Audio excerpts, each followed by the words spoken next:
Okay, taking up again with industrial labor. As we left off, I was explaining that unions had proliferated among skilled workers, and there's a class system, I guess, everywhere you look in the human race, and skilled workers considered themselves to be far above the unskilled workers. Really didn't want to socialize with them, looked down upon them. But what you have are local unions. As far as I know, they're not networked, and there'd be an organization for each particular skill. That still holds true in the railroad industry today. Um, but it's not until after the Civil War that there's a national scale labor organization. One more thing, there were strikes. Strikes tended almost uniformly to become violent. Why was that? Well, because conditions are bad, equipment is dangerous, hours are long, pay is low, people get frustrated. You put them in a pressure cooker long enough and it's going to blow up. So strikes would be exercises in frustration, and once you're started, I guess group psychology takes over. And if going on strike itself is illegal, then how much more illegal would it be to smash the equipment and burn the building down? Management, of course, is going to try to bring in strike breakers or replacement workers, usually under armed guards. Shooting will break out. Casualties will be sustained. Oh, we're just wallowing in a passive voice here, aren't we? Um, but the public had a low image of organized labor all the way around. Partly it's the violence, partly just the fact that it seems so disloyal. Real Americans wouldn't do that. They wouldn't uh, challenge the owners of the factories that way.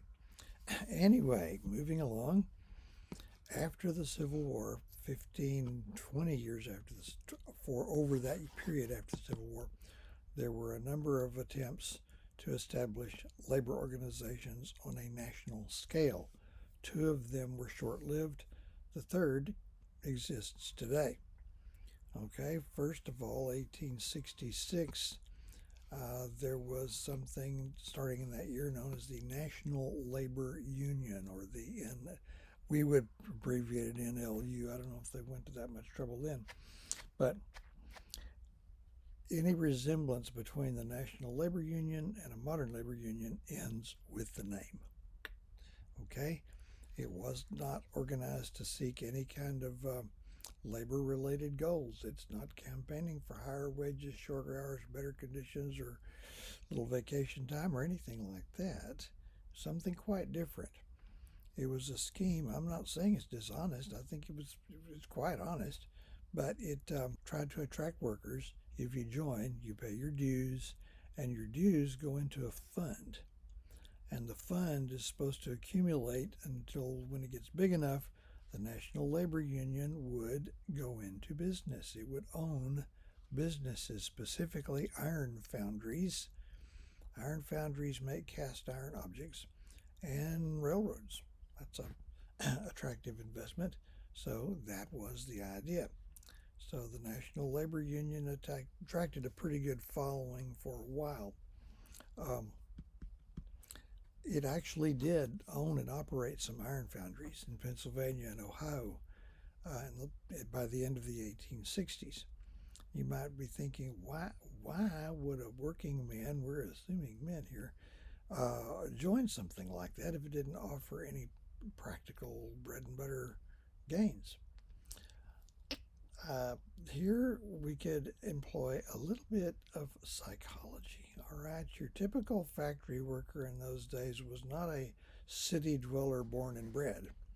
Typically, it's somebody who left the farm and moved to the big town hoping to get a job and get rich. Okay, and to them, having to take a job in a factory was as low as you could fall. That was it. That was the end of the line. That was the utter humiliation to become a wage slave.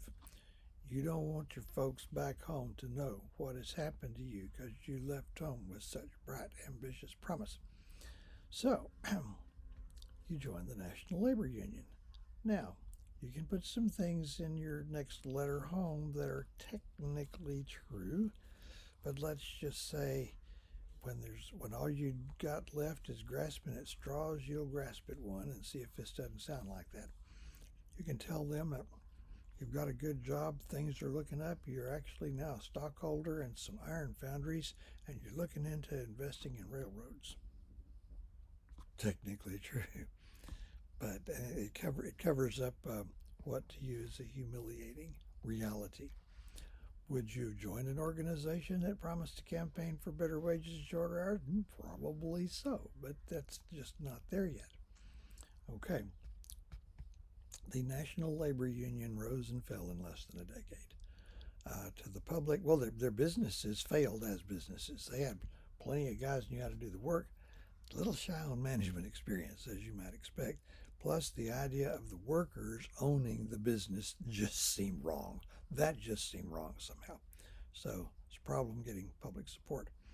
Okay, the next thing up is a far grander thing.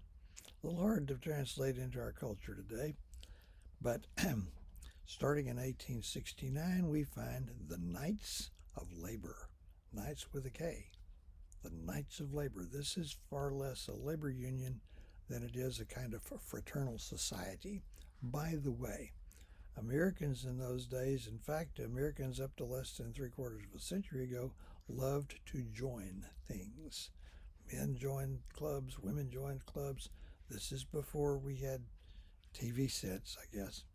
And it gives you a place to socialize, wear a funny hat, have some grand title of some kind. But Americans were joiners, and this fit right in. The Knights of Labor. Um, Founded in 1869. It was meant to be, it's surprisingly liberal in a good sense and inclusive. There were supposed to be only a few things that could keep you from joining. It was supposed to be open to women as well as men, to black as well as white. Supposed to be. Local organizations didn't quite take that to the limit, but the only qualification for membership was that you earn your bread by the sweat of your brow. It's actually biblical. Earn your bread by the sweat of your brow. Now, based on that, there were certain disreputable categories of people that barred from membership. Okay? Tavern owners and saloon keepers could not join. Gamblers could not join. Pimps and their associates could not join, and right down in the gutter with the rest of them, lawyers couldn't join. I think they also wouldn't let bankers in. They earn their bread by the sweat of other people's brows. Anyway, growth was flat for about the first 10 years. Starts in 1869. By 1879, it's got like 9,000 members after a decade. That's not too bad. Probably puts it in line with any number of other organizations of the same general type.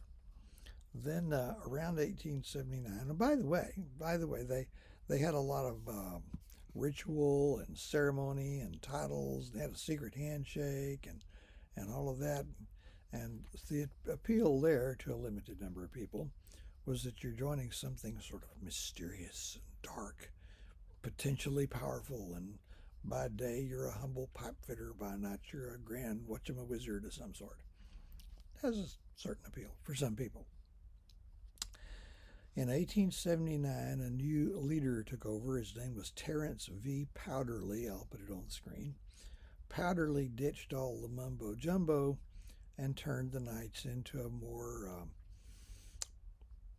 realistic type of labor organization, campaigning for better wages, hours, and such as that. Now, you could be a member of the Pipe Fitters Union or whatever union it was. They were not mutually exclusive. You could hold dual membership in any union and also be a member of the Knights of Labor. So apparently a lot more working men were interested in joining something under the new guise than under the old, because membership practically exploded in 6 years. From 6 years, went from like roughly 9,000 members rounded off in 1879 to more like 110,000 members 6 years later in 1985. That's some pretty rapid growth, but we're just getting started. The years 1885 and 86 were a sort of watershed year, as they say, for the labor movement in the U.S. By the beginning of 1885, public sympathy and support for organized labor probably hit its peak for the entire 19th century, maybe for all time, because word was getting out of the conditions that factory workers endured and the low wages and all of that. So they were gaining some sympathy. Anyway, things went south after looking like they're going to do really well. Spring of 1885, lightning struck and an unthinkable thing happened. A union carried out a successful strike. That's news. There are all these railroad-related unions in the Chicago area, and one of those unions went out on strike, negotiated with management, won acceptable concessions, went back to work. No riot, no looting, nothing like that. That was amazing. Now, the word on the street is that some of the leaders of that union were also members of the Knights of Labor, so the Knights of Labor got credit. This touched off a massive wave of strikes all over the industrial sector. The largest number ever. I'll be telling you in another connection later on that 1919, just over 100 years ago, there were over 3,600 strikes in the United States in 1 year. That is by far and away the largest number in the 20th century, but there's more than twice that many in 85, 86, if I'm correctly informed. I can't call the number to mind. Well, public support quickly became alarmed and backed off. And the focal incident was something called the Haymarket Square Riot, or Haymarket Square Incident, first week of May, 1885. Okay? There had been some violence at a strike at an International Harvester plant in Chicago a few days earlier, and handbills appeared, written in English and German, by the way, inviting workmen to just a mass meeting at an open area called Haymarket Square. So quite a few men gathered to see what was going to happen. What it was, actually, the people who called it hadn't identified themselves, I believe. They were socialists and some anarchists. And the idea was to get a bunch of men out there and make speeches to them to try to win them over to those positions. Started raining after a while, and most of the men left, but you still have several hundred there listening to the speeches. There was a very heavy police presence just to make sure nothing got out of hand, and a bomb went off. Injured, I think it might have killed a couple of the policemen, injured some of the others. In shock and panic, they pulled out their weapons and just started firing blindly into the crowd. So this was a shocking incident. I guess people were more shocked then than we've shown a way to be now. But the Knights of Labor got the blame. So the Knights of Labor virtually collapsed, and although there were a few refugee knights still around as late as World War I, 30 years later, they were pretty much finished. Now, while I'm on the subject, the Knights also talked about investing in actual businesses, except unlike the National Labor Union, they never actually got around to doing it. Next, in the next part, we're going to look at a labor organization which remains active to this very day. One little postscript here. During all the excitement in 1885 and 86, membership in the Knights of Labor, which had been around 110,000 at the beginning of 1885, it peaked around 700,000.